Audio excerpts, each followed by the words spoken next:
ഞാൻ കഴിഞ്ഞ് പിറ്റേ ദിവസം രാവിലെ മേയറെ വിളിച്ച് പറഞ്ഞതാണ്, പൂർണ്ണകായ വെങ്കല പ്രതിമ ചെയ്തു തരാൻ സ്ഥാപിക്കുന്നു.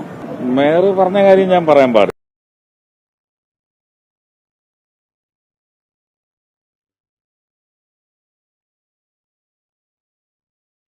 MP ഫണ്ടിൽ നിന്ന് കൊടുക്കാൻ നമുക്ക് നിയമമില്ല. അത് ഞാൻ പറയുന്നില്ല, ഞാൻ ചെയ്യും. അങ്ങനെ ഒരു ട്രിബ്യൂട്ട് തൃശ്ശൂരിന് കൊടുക്കാനുണ്ടെന്ന് തോന്നിയതുകൊണ്ട് അത് ചെയ്യാൻ ഞാൻ തയ്യാറാണ്. അല്ല, അറിയാൻ പാടില്ലാണ്ട് എനിക്ക് ചോദിക്കുകയാണ്. ഈ സ്വർണ്ണ പ്രതിമയും വെങ്കല പ്രതിമയും അല്ലെങ്കിൽ കളിമൺ പ്രതിമയും കൊണ്ട് ഈ പറയുന്ന നാട്ടിലെ സാധാരണ ജനങ്ങൾക്ക് എന്താണ് ഒരു ഗുണം? അതിനു പകരം ആ തൃശ്ശൂർ കുന്നംകുളം റോഡിലുള്ള ആ കുണ്ടും കുഴിയൊക്കെയുള്ള റോഡിനെ ഒന്ന് നേരെയാക്കി കൊണ്ടുപോകുന്നല്ല നല്ലത്. അല്ലെങ്കിൽ കുറെ എണ്ണം കുഴി വീണ് പോകും.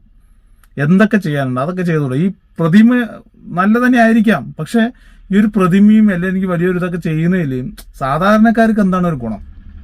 അതും കൂടി ഒന്ന് പറഞ്ഞാൽ നല്ലത്. ഇതൊക്കെ വെക്കുന്നത്